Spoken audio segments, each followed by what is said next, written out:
Okay, so here is today's interview with one of the members of the Balance Saddling team. This is Birgitta Bergsten, who lives in France but spends a lot of time traveling to Switzerland, Germany, Italy, and so on.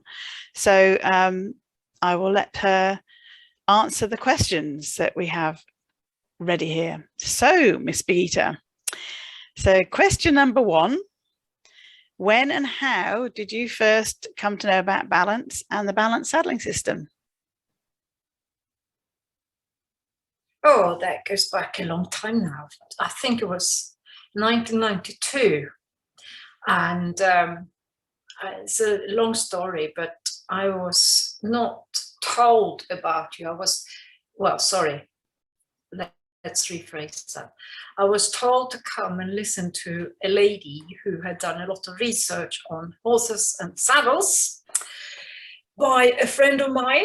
And this lady turned out to be Carol Brett.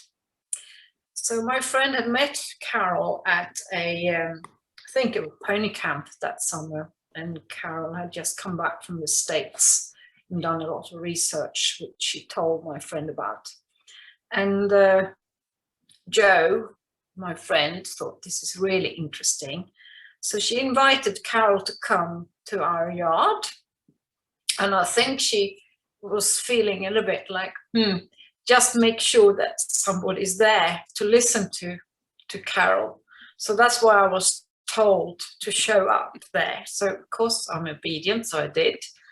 And also I thought, that can be interesting. Never mind that I just have bought about 3 new saddles about 6 months before or something like that, and thought I had the best things for my horse that I could have. But of course, Carol told me a lot of very interesting facts, and my horse supported what Carol said. So it was like a big revelation for me that day.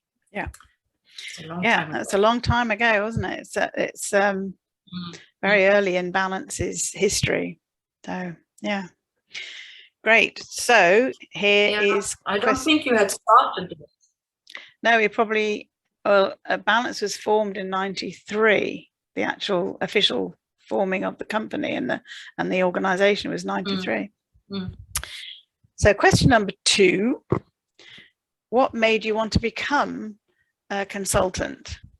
Yeah, that's it. Why I want to become a consultant? Yes, that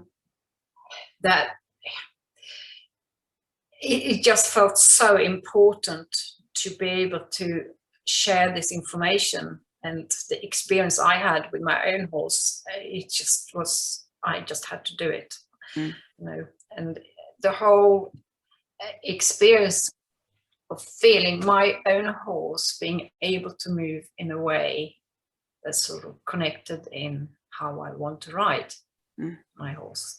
And I can see, I mean, you know, the whole thing has not really stopped.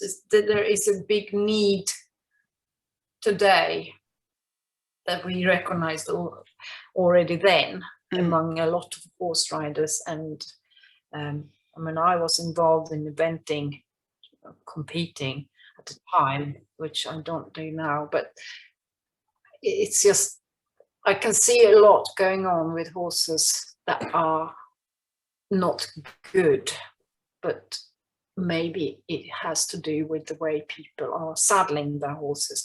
That's my firm belief, and it was something I started to think a lot about already then, and made me want to go out there and share the information. Yeah.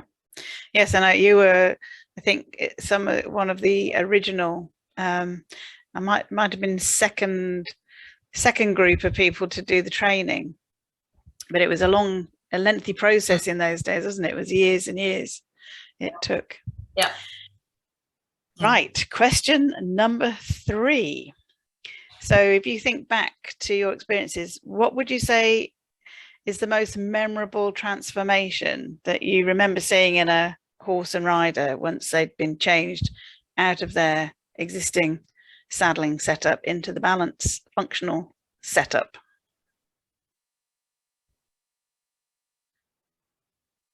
Well, I can't say there is one that sticks out, because they all stick out. It's just impossible to pick one. And I think this is why this job is so amazing, because you have that experience every single time a horse change from one saddling system to a more functional saddling system, and they can start to move. I have seen people cry after their experience when they start to realize what's been going on in their horse and why they might have had the problem. I mean, it's just, I can't put words to it. I can't put words to it.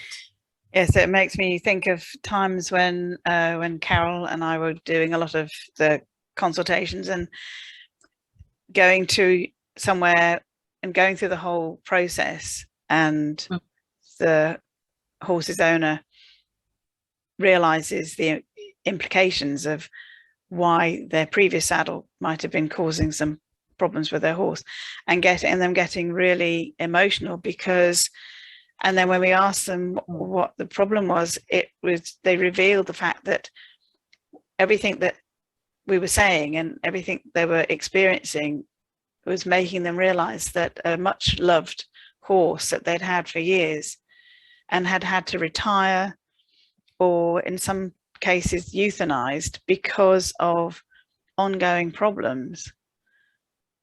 They were sort of putting two and two together and realizing that the saddle, not necessarily suggesting it was the only issue, but the saddle that they had been using on that horse would have been a big contributing factor to the problems. And, you know, it's that sort of awful thing, oh God, why didn't I know about this before? Why, you know, why has it taken this long to find out? And it's heartbreaking sometimes, isn't it? But, you know, you just have to take your hat off to people, horse owners, who are interested enough to want to explore things like this and sort of step away from the status quo, step away from things often that their friends are doing, and getting brave on behalf of their horse. It's amazing. Yes. So so the last question in this little interview is, what would you say is the best part of being a consultant? What do you like best? What do you get out of it? The best part. I think the best for me is to see horses starting to enjoy movement. Yeah. That is when the movement starts to flow nice and easy, and it's I was talking to Karen yesterday, and we were saying the same thing. It never gets tired, does it? It's always awe-inspiring to see how horses let go of problems, you know, sort of movement issues they've created because of restrictions in the past, and then they just seem to fall away. And then you sort of often see the truth of what that horse is about revealed. And, you know, we've all seen horses that have got very mediocre or poor movement suddenly coming to life, and the rider's not having to make any effort. The things that they've been struggling with and paying instructors for help with for years and years and years, suddenly the horse is offering them because it can. It's extraordinary. Yes, it is. So that's all your questions dealt with. That was very efficient and speedy, so that's very good.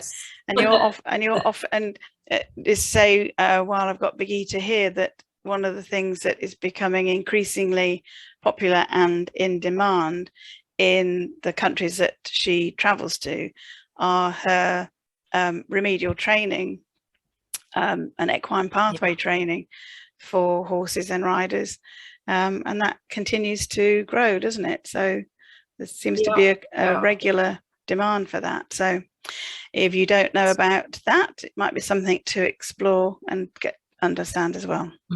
So that's it. So I think we survived Zoom. It took a little while to set it up, and the internet's not marvelous, but still we got there. So thank you very much.